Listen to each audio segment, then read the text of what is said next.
सोनभद्र बिल्ली मरकुंडी की पत्थर खदानों में भारी विस्फोटक से अजगर और रसल वाइपर के ठिकाने तबाह हो रहे हैं।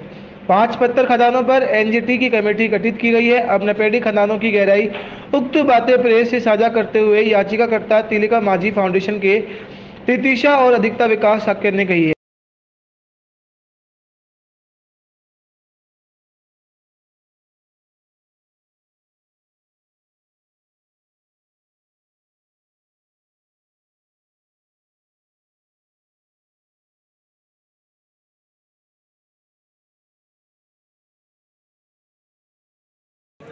क्या नाम है आपका? तितीशा।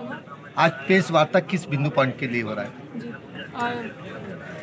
वनों से आच्छादित भूभागों पर अवैध खनन के संबंध में मैंने एनजीटी में याचिका दायर की थी, जिसके दौरान हमारे अधिवक्ता अभिषेक चौबे ने बहस किया और बहस में हमारे जिलाधिकारी के द्वारा पालिका आदेश के अनुसार उन्होंने यह कहा कि यह साबित हुआ कि वहाँ पे अवैध खनन हो रहा है। अभी भी फिलहाल माह जुलाई में 2023 में निदेशालय निदेशिका रोशन जैकब ने वहाँ पे जाकर के काफ़ी मुआयना किया, काफ़ी खनन खदानों का मुआयना किया। वहाँ पे ये पता किया कि हाँ, अपनी लीज क्षेत्र से बढ़ करके अवैध खनन हो रहा है और उस अवैध खनन में काफ़ी बड़ी बड़ी मशीनों का प्रयोग हुआ है। उस मशीनों के द्वारा वहाँ की भूभागों पर पहाड़, एक तो पहली बात की पहाड़ खाते के नाम पे दर्ज, कुछ लीज जो है पहाड़ खाते के नाम पे दर्ज है और राज्य सरकार की स्वामित्व में, इस वजह से लीज मिला। लीज क्षेत्र से अधिक बढ़कर के भी अवैध खनन किया जा रहा है मशीनों द्वारा। वह उस क्षेत्र में काफ़ी तरीके के सांप, स्पेशली रसल वाइपर और अजगर काफ़ी संख्या में पाए जाते हैं और ये सोनभद्र में सबसे खनन इलाका है।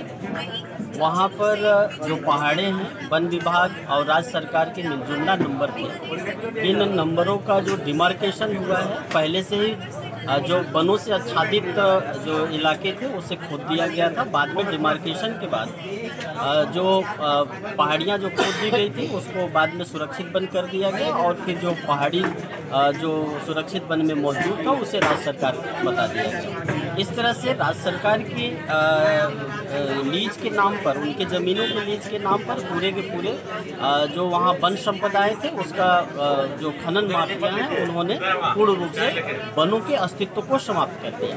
ऐसी स्थिति में जो इन पहाड़ों में रहने वाले अजगर और रसल वाइपर थे उनके सारे घरौंदे को नष्ट कर दिया गया और हैवी ब्लास्टिंग के कारण ये लगभग विलुप्त होने की स्थिति में चले। इसके संबंध में तिलका माझी फाउंडेशन के रितिशा जी के द्वारा सुप्रीम कोर्ट में एनजीटी में, जो सुप्रीम कोर्ट का एक प्रिंसिपल बेंच है, जो ट्रिब्यूनल बेंच है, वहाँ पर एक याचिका प्रस्तुत की गई है। उस याचिका पर न्यायालय ने गंभीरता लेते हुए 5 सदस्यीय टीम गठित की है और पूरे प्रकरण की जांच करने के लिए, जिसमें जो पर्यावरण एवं वन जलवायु परिवर्तन मंत्रालय के एक सदस्य सचिव होंगे केंद्र सरकार की तरफ से और केंद्रीय प्रदूषण नियंत्रण बोर्ड के सदस्य सचिव होंगे और यहाँ के स्थानीय जो प्रभागीय वनाधिकारी और जिलाधिकारी, इन लोगों की एक ज्वाइंट कमेटी होगी। उसका कोऑर्डिनेशन जिलाधिकारी सोनभद्र करेंगे और यह जांच आख्या 15 मई तक न्यायालय ने आहूत किया है। 1 सप्ताह पूर्व इनको जांच आख्या देनी है और 15 मई को पुनः इस याचिका पर सुनवाई होना है। इस याचिका को एनजीटी में जो वहाँ अधिवक्ता है अभिषेक चौबे जी इस मामले को लड़ रहे हैं और इस मामले में यह उम्मीद जताई जा रही है कि निश्चित रूप से जो चिन्हित 5 खदानें हैं जिन्होंने अवैध तरीके से सुरक्षित वन में जा कर के खनन किया है, जिनके ऊपर एक पेनाल्टी भी लगाई गई थी, जो इन्होंने अवैध खनन को स्वीकार करते हुए जमा कर दिया है।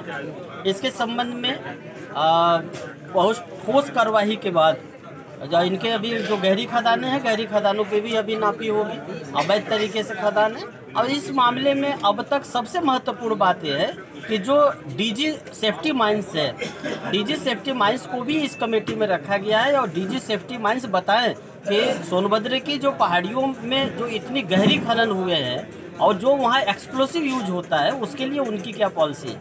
तो यह मैं समझता हूँ कि सोनभद्र के इतिहास में एक बहुत बड़ा फैसला है और निश्चित रूप से मैं समझता हूँ कि ये जो अवैध खदानें जो चल रही थी, जिनके संबंध में पिटीशन है, वो बंद तो होंगे ही, साथ साथ इसके अलावा जो अन्य खदानें हैं जो इस तरह की अवैध खनन की गतिविधियों में संलिप्त है, उनके खिलाफ भी जल्द कार्रवाई होगी और इस तरह के जो अवैध खनन करने वाली जितने भी खनन माफिया हैं, उनके ऊपर नकेल कसा जाएगा और ये सारे अवैध खदानें बंद कर दी जाएगी।